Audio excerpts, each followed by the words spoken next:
नमस्कार, सलाम, सत श्री अकाल, जय भीम। साथियों, एक बहुत अच्छी सूचना दे रहा हूँ, खबर दे रहा हूँ। उसे हम लोग तो वीडियो पर अक्सर रहते हैं, लेकिन आप इसको गंभीरता से नहीं ले रहे हैं कि जिससे आपका अपमान और ये कत्ल बढ़ रहा है, उस व्यवस्था को आप लेके चल रहे हो और जातियों पर ज़्यादा आप भरोसा कर रहे हो, जातियों की श्रेष्ठता में लगे हो और जाति की आस्था में है, धर्म में है, पूजा में है। लेकिन आप यही सिस्टम जो है इस देश की हिस्सेदारी से खत्म कर रहा है। जब मंडल कमीशन की रिपोर्ट आई तो उस समय भी आप उस जो 27 की दी गई थी उसको 52 के लिए आप संघर्ष नहीं किया कि 52% आपकी आबादी है तो आप उसके लिए हो। जिस तरह से इस देश में एसटी और एससी को मिल रहा था संख्या अनुपात में, बल्कि 27 मिला, उसमें भी क्रीमी लेयर लगाई गई। तो इस तरह से लोगों को बांटने का काम किया जा रहा है। जो शिक्षित नहीं हो पा रहा है, जो वहां तक पहुंच नहीं पा रहा है, उसको आप देने की बात कर रहे हो। इसलिए देना नहीं चाहते हो। और प्रतिनिधित्व का सवाल है इसमें, चाहे वो क्रीमी लेयर के ऊपर का हो चाहे नीचे का हो, लेकिन प्रतिनिधित्व जब तक पूरा नहीं होता है, जब तक 52% नहीं होता है, तब तक उसका प्रतिनिधित्व तो सामान्य रहना चाहिए। क्यों? और इसके बाद जब वहाँ पहुँच जाएगा तब देखा जाएगा कि कौन नहीं पहुँच पा रहा है, कौन है अभी बाहर है, तब उसको या तो उनके लिए कोई शिक्षा का अलग से प्रावधान होना चाहिए जिसके लिए वो शिक्षित हो। लेकिन जो प्रतिनिधित्व को रोकने का काम कर रहे हैं तो उसके साथ आप खड़े हो रहे हो। आप जात की बात करें, जिससे वो तमाम जो प्रचार करते हैं तो कहते हैं कहीं भाई किसी को मुख्यमंत्री बनाते हैं, कहीं अनुप्रिया पटेल को बनाते हैं, तो कहीं जो है केशव मौर्य बनाते हैं, तो कहीं किसी को बनाते हैं, कहीं किसी को बनाते हैं। लेकिन बाद में जब बनने का समय आता है तो फिर वो जो विकृत सामाजिक है व्यवस्था, जो उनका कत्ल करने वाला है, जो उनका भ्रष्टाचार में जेल भेजने वाले हैं, जो उनको अपमान करने वाले हैं, उनमें से मुख्यमंत्री बनता है, उनमें से जो है लोगों को आगे बढ़ाया जाता है।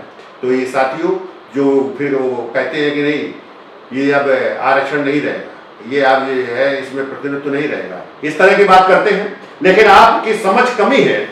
ये जो ताकत आपके पास है, उस ताकत से इस देश में जो संविधान है उसको पूरी तरह से लागू किया जा सकता है और आप इस देश के मालिक बन सकते हो, शासक बन सकते हो। आपकी संख्या 85-90% है, लेकिन आप सत्ता से बाहर हैं क्योंकि आप हक से बाहर हैं।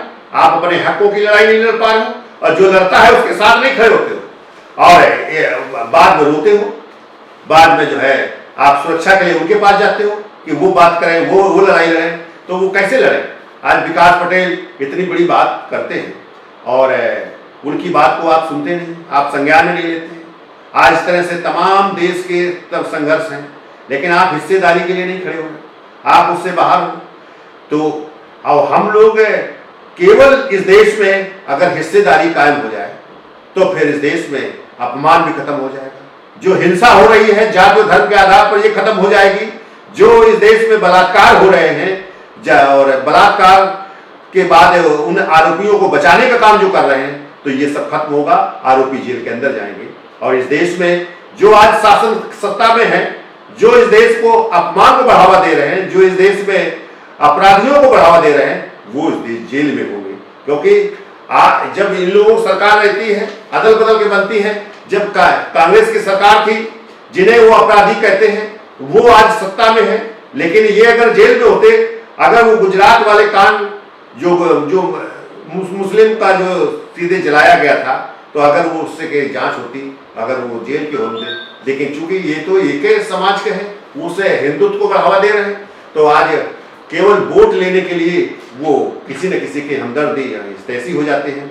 आज पूरे देश में किसान आंदोलित है, किसान आंदोलन कर रहा है, लेकिन वो इस बात से कहने नहीं गुजर रहे हैं कि भाई हम किसानों की आमदनी दोगुनी कर रहे हैं, हम इस देश में सुरक्षा दे रहे हैं, हम देश में लोगों को विकास कर रहे हैं। लेकिन विकास कहीं नहीं कर रहे हैं। विकास के लिए भाई सबका साथ सबका विकास की बात कही, सबको 15-15 लाख रुपया देने की बात कही और ये कहा कि ये पैसा उन गरीबों कमजोरों का है जो कि आज विदेश बैंकों में जमा है, जो काला धन के रूप में है। मैं इसको ले आऊंगा, 100 दिन के अंदर दूंगा।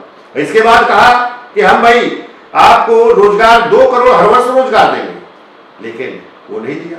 तो वो यही है, सत्ता के लिए वो बैकवर्ड के बन जाते हैं, वो चाय बेचने वाले बन जाते हैं, वो गरीब बन जाते हैं, वो बड़े इंसाफ पसंद बन जाते हैं। लेकिन आप उसको समझने का काम करें, आप समझ नहीं पाते हैं, आप हमेशा धोखा खाते चले आ रहे हैं। आप कब तक धोखा खाते रहोगे? आप इनको सत्ता से बाहर करना होगा और इनके इन अपराधियों के लिए केवल 3 स्थान है, एक तो पागल खाना है, एक जेल है, एक नस्ते नाबूद का है, या फिर देश से बाहर जाने का है।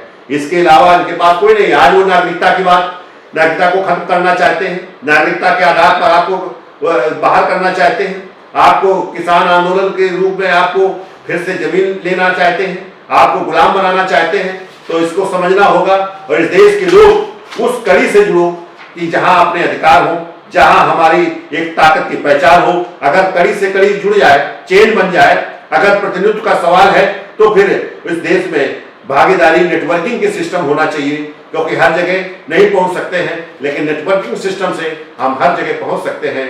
और मैन पावर की इस देश में संविधान को मानने वाले, संविधान के साथ चलने वाले, उनके साथ कड़ी से कड़ी जोड़कर और उनकी एकता में सूत्र में लाएं, जिससे कि उनको हर चीज में, जो आज वो एक साथ खड़े होकर ताकत का इजहार नहीं कर पाते हैं, क्योंकि उनके पास इतना समय नहीं रहता है, क्योंकि उनके इतनी कमजोरी है, गरीबी है, जो उसके लिए परेशान रहते हैं, आर्थिक परेशान रहते हैं। तो वो आर्थिक समस्या का भी समाधान होगा अगर एक साथ जुड़ जाए, अगर इस काम को करें, अगर प्रतिनिधित्व को साथ में लाने का काम करें, तो हर स्तर की समस्या का खात्मा होगा।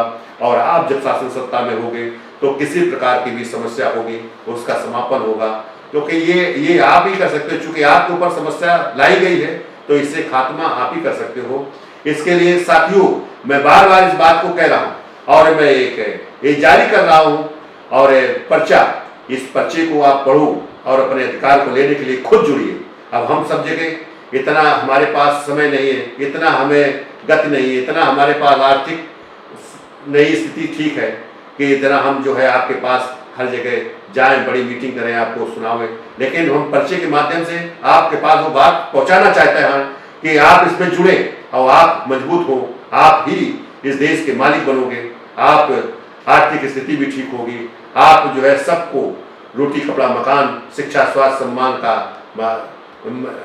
भागीदारी होगी, सबको प्राप्त होगा। ऐसा कोई नहीं है जो जिसकी माली हालत कम से कम 1.5 से 2 लाख की स्थिति पर होगी सालाना, क्योंकि आपके जब हाथों होगा तो सबको काम मिलेगा। यह देश सबका है, सबकी भागीदारी हो। धन्यवाद साथियों, जय भीम, जय भारत। आज ये पर्चा हमने जारी करना है। इस पर्चे को जारी करके हम आप तक ये बात पहुंचाना चाहते हैं कि आप कैसे अधिकार मिल सकते हैं, कैसे आप अधिकार से जुड़ सकते हैं, कैसे आप अधिकार ले सकते हो। आप अगर आस्था में रहोगे तो फिर आपको अधिकार कभी नहीं मिलेगा। आप अपने अधिकारों के लिए खड़े हो और जब अधिकार मिल जाएंगे तो आप इस देश में इंसान बनोगे और आपका बच्चा इस देश का डीएम बनेगा, सेना में जाएगा, वो हर तरह विकास के रास्ते को खोज लेगा, क्योंकि आपका देश होगा, आपको सरकार चलानी होगी, तो फिर आपके लोग और इस देश में रहने वाले सब लोगों को न्याय मिलेगा। तो यही बात को हम रोक रहा हूँ। धन्यवाद साथियों, जय भीम, जय भारत, धन्यवाद।